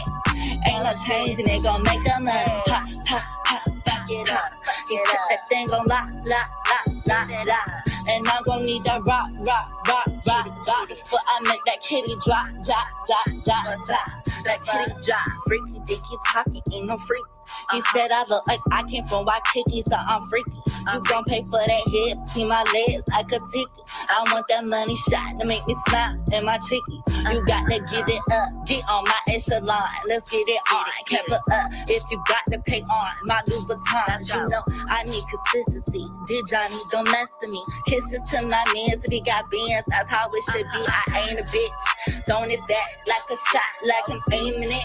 You want that kitty, I want that block. If I'm claiming it, you can drip, you can drop, all you're changing it. Ain't no changing it, gon' make the money pop, pop, pop, back it up. That thing gon' lock, lock, lock, lock, lock. And I'm gon' need that rock, rock, rock, rock, rock. So I make that kitty drop, drop, drop, drop, drop. That kitty drop, better put it down, better put the cash down. Hand it up, move it up, like it been a cash cow. I could be your wifey, but I'm gon' need a nice ring. He gon' keep me icy, like my name Cash Dog. Cause your net worth is just my net worth. You like my net worth, and then I go skirt. So give me neck first. How does that neck work? Be like my skirt, and you don't rank. I told you once and I tell you again, don't give a fuck. You'll get cut if I don't get a cut. $100 neck and neck with some ballers who playing, who line it up. That protect ain't gon' be all I cut. Boy, what the fuck? I see it now, I'm cashing out, now looking to the fatula. Got an anklet and a bracelet for my boots, they ain't new jeweler. Gotta fall off, then play it off, show bitches how to maneuver. When they ask about this lip gloss, expensive beauty and Huda. Ain't a bitch, throwing it back like a shot, like I'm aiming it. You want that kitty, I want that block. If I'm claiming it, you can drip, you can drop, all you're changing it. Ain't no changing it, gon' make the money pop, pop, pop, back it up. That thing gon' lock, lock, lock, lock it up.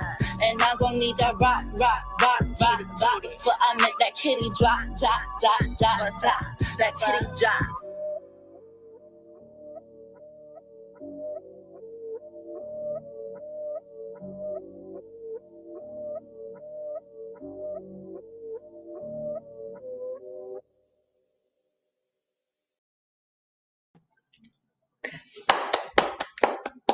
Great job, Jay Naima. That was beautiful, sis. That was a great song and great representation for our community, especially in the hip hop world.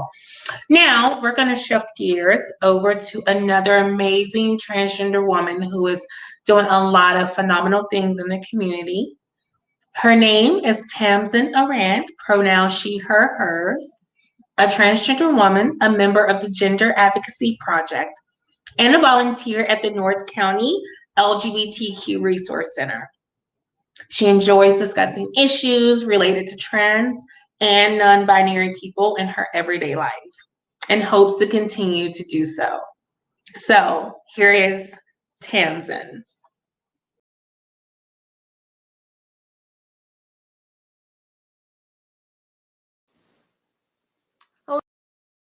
Hello, thank you for watching and being involved in our community. My name is Tamsin, and I tend to stand out. Maybe it's being 6'2", maybe the hair, or lack of it. Or maybe it's the way that I carry myself, with pride, acknowledgement, and the artful act of not giving a damn anymore. For a long time, I cursed myself about how I looked or how I behaved. I hated myself for every day that I wasn't holding myself to some standard of what a woman like me needed to be. It was practically debilitating. But more importantly, it went against what I told others. I thought others needed to do what was right for them, whatever that looked like, but also to try and let go of what others expected of us. Everybody is different after all, but I wasn't getting the message to myself, to my own mind. It would take a while before I got it. Eventually, I had the opportunity to have the right people around me who encouraged me to do unto me as I did unto others. I get it. It is so hard to stand out. Coming into your own is scary and anxious as hell. The eyes on your appearance, the ears picking up your voice, the talks of what you're doing, the thoughts going faster than a jet. But it's all right. It's all right. For when you are brave and proud, you do the most important thing you can do in our community. You lift up those that need it most, the ones who, for various reasons, have no one else. I never knew of the concept of being transgender until I was 19 years old. That was only because I started to see people be brave and proud, visible and empowering. On this day of visibility, let us remember that life is especially difficult for many of us. Yes, the visibility comes at a cost, but I truly believe that most of the time, the other path is more costly to our souls. Putting on a face that isn't our own can be comforting every now and then, but using it all the time erodes the real one, buries it. Just when I think I've dug myself out, I look deeper and find more that was buried. It's a glorious feeling, finding what was lost. I really hope you do the same and feel the same. I'll even bring the shovel. It will not happen at once. It will take time. It is a journey. You must be patient, but the wait is worth it. Be visible, be safe, and be you. Thank you.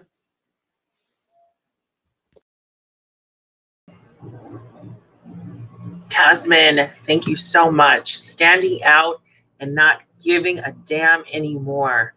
I really enjoyed that. And if you enjoyed that, I want everyone to put up a big thumbs up. It is so important. So many expectations, so many microaggressions we experience. And thanks for bringing, painting a really beautiful picture of our feelings and our thoughts and what it is that we experience internally. And also socially. So I have the pleasure of introducing Gregory Richardson. Gregory Richardson is a non-binary person of color and uses he, they pronouns. Gregory is a representative of TransFamily Support Services as the Youth Programs Coordinator, as well as the North County LGBTQ Resource Center as the Youth Advisor to the board. He gives his role gives him opportunity to reach LGBTQ youth, especially the transgender community, by providing transition-related services and support. For any trans folk, both young and old, his goal is to create a long-term gender-affirming care for everyone, right? Accessibility is so important when we talk about equity, right?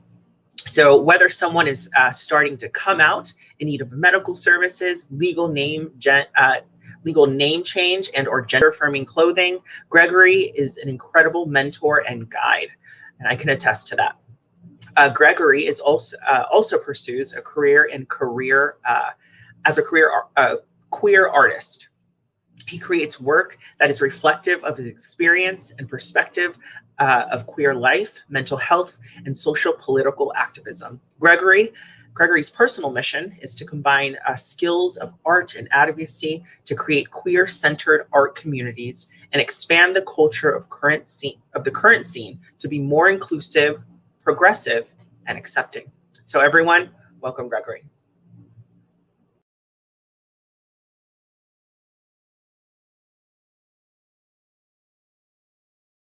Hey everybody, welcome to our Trans Day of Visibility celebration. My name is Gregory Richardson, my pronouns are he, him, or they, them, and I'm representing TransFamily Support Services as the Youth Programs Coordinator, as well as the North County LGBTQ Resource Center as the Youth Advisor to the board. And I'm just so grateful to be able to share my story and to be able to share my thoughts on visibility and just being able to represent the trans community.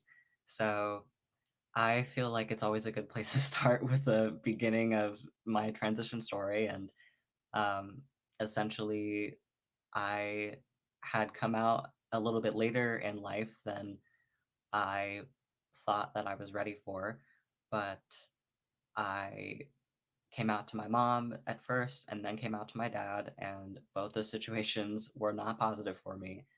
And unfortunately, with the rest of high school going on, it was still a lot of social pressure to be able to understand yourself and to be a part of a group and to have like a strong community. And I never felt like I had that growing up. I was raised an only child and I was rather isolated, but I still felt like I got along with people, but I didn't have the ability to recognize myself in a body. I felt like I really struggled to relate to people of my birth gender, and I still didn't feel like I fit in with other people for their gender experience. And it was really my eighth grade year where I started to learn more about the LGBTQ community.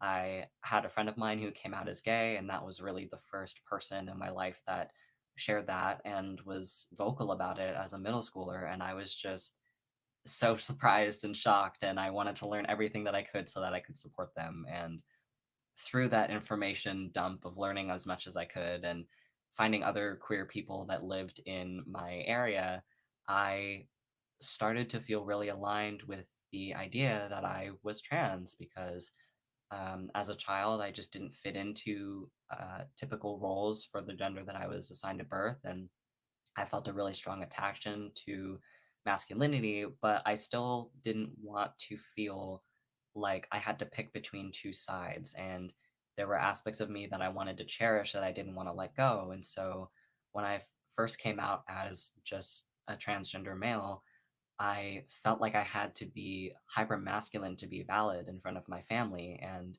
they weren't accepting. And I faced a lot of uh, emotional and physical abuse and eventually had to leave home. But now I'm an adult and I'm in my own space because I stuck to my truth and I honored that this journey is exactly where I need to be. And through that time period of really struggling with my identity, I faced anxiety and depression. I really struggled with self harm and suicidal ideation and attempts on my life that absolutely were in regards to the emotional situation that I was in and not feeling like I could ask for help and not feeling like I had anybody to count on. But I was able to reach out to the North County Center, and it was the beginning of a huge life change for me. That as soon as I came out to the first person that I came out to, which was that friend who came out as gay, we both came out as trans to each other, that it helped propel my life forward. And I wanted to help people and support them. Even though I wasn't getting that help, I wanted to be there for other people who might have needed it. And I started volunteering for the center and then eventually worked there. And now I'm a part of two organizations that are just so incredible and so amazing. And now with TransFamily, I'm a youth mentor. So I'm able to support youth and I'm able to bring like a big sibling mentorship matching program. We have Kyler's Connections that is just an incredible program where we're able to host youth support groups and provide those who need it with gender care, gender junk services, and navigation with insurance as well. And all of these opportunities that I missed out on in the earlier parts of my transition that I'm just so grateful to be able to give to others. And when I think about Trans Day of Visibility, it's trans resiliency for me. It's like trans vocalization of the struggles and our triumphs and being able to celebrate another year being alive and just to be able to share our stories with a younger generation that can take this history with them and they can research about LGBTQ people in history. It's just so rewarding to be able to carry that on. And now as an adult, I can see myself as a young person and think about like all of the signs that I knew that I was LGBTQ and just didn't have the words for it yet. And I would definitely be in a different place in my life if I never took that first chance to accept myself. And I hope that for anybody watching this, that if you're struggling with your identity, or if you're comfortable with your identity and you know who you are, then I hope that celebrating Trans Day of Visibility helps you to own that and you start to shine in the light, because this is our day. We deserve to live. We deserve to celebrate. We deserve to have trans joy and not be based in discrimination or hate or self-judgment even. And now I'm out as non-binary, and I'm able to express my gender and express myself in ways that were really hidden for a long time. And I'm grateful that I'm at a place now where I am celebrated by my mom and my family, and I'm living my best life. So Trans Day Visibility really is a starting point for me of my trans journey and being able to be happy about the place that I've gone. So thank you so much for watching this video, and happy Trans Day Visibility.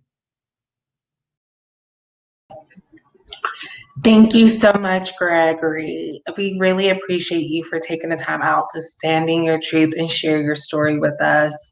I am a huge advocate for the non-binary community, and I'm so happy that there are so many more representations out there like yourself and other members.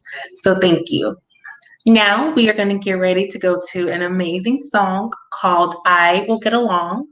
The artist, Namali Brennan, is absolutely amazing, and we are so excited to hear this song, I Will Get Along.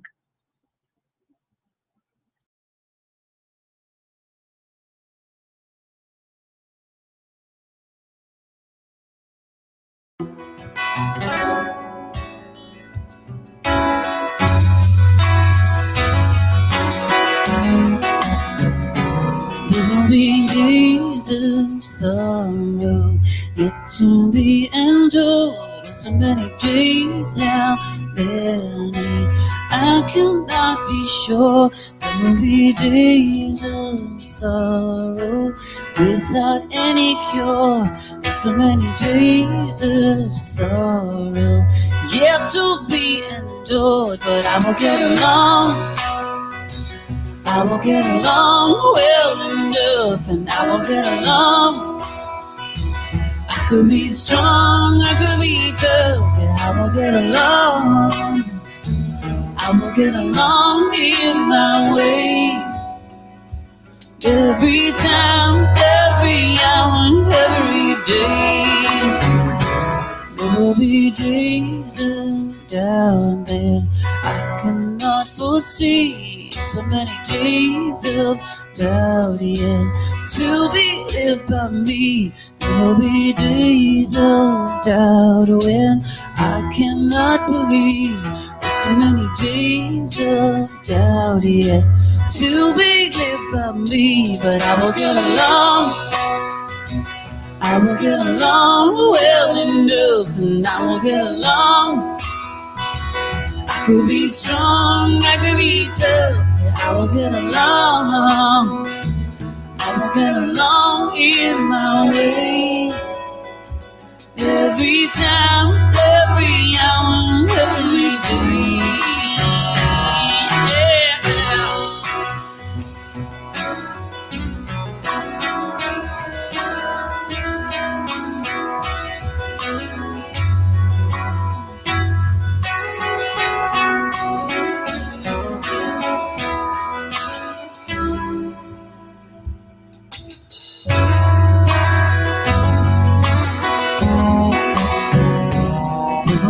Days of darkness when I cannot see. There's so many days when darkness is surrounding me. There will be days of dark when I can't find a light. Only darkness, darkness, black as darkest night. And I won't get along. I will get along well enough, and I will get along. I could be strong, I could be tough, I will get along.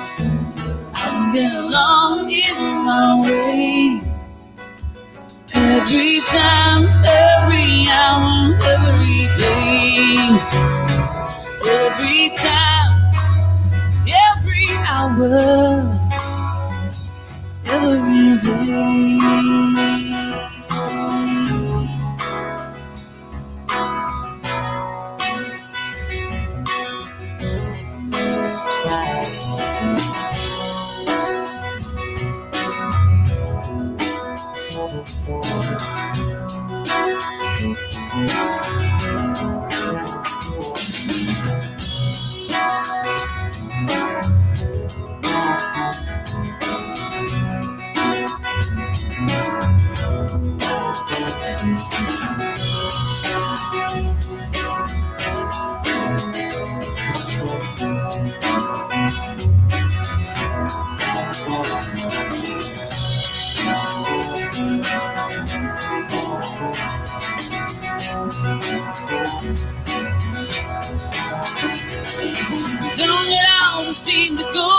don't know what you got till it's gonna be paradise. Forever parking lots.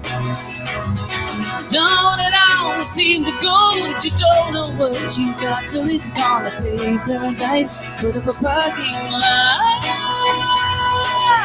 Ooh la la la la. Ooh la la la la. Ooh la la la la. Ooh la la la la. Ooh la la la la. Ooh la la la la. Ooh la la la la. Ooh la la la la.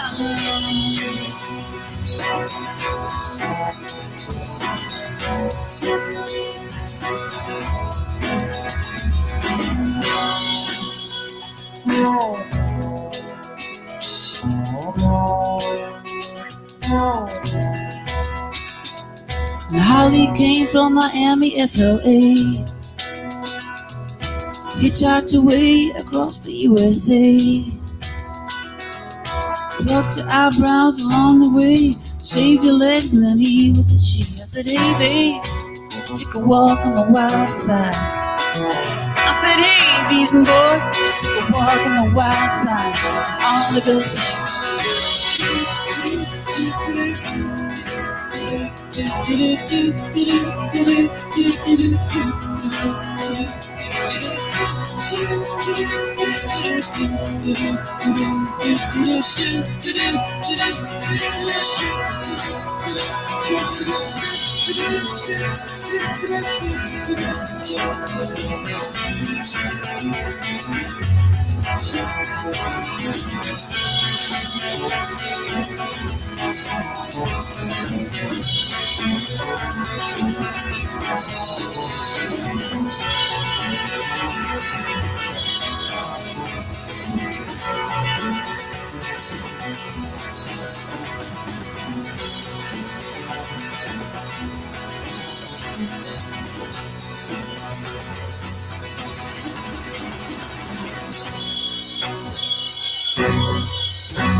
Thank you so much, Amy Zapp on the bass guitar, Misha Moss on the drums. Thank you so much. Dankeschön.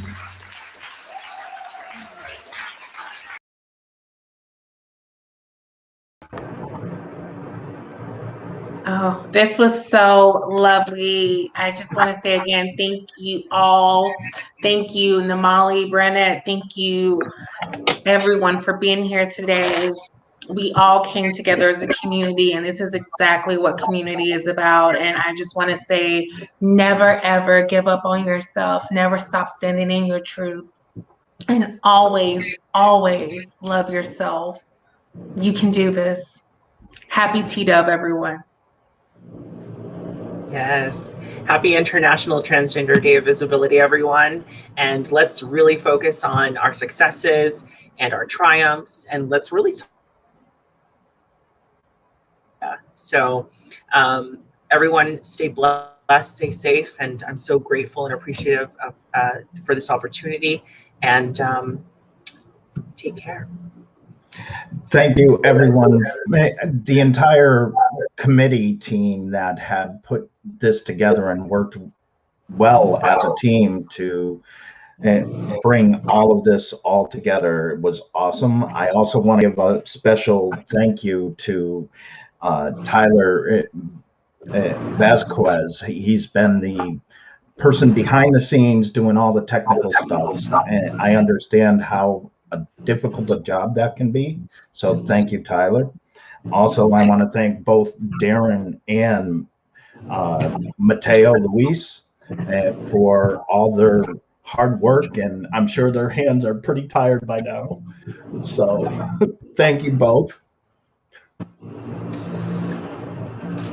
And thank everyone for being here. Thank you. Thank you. Thanks for having us.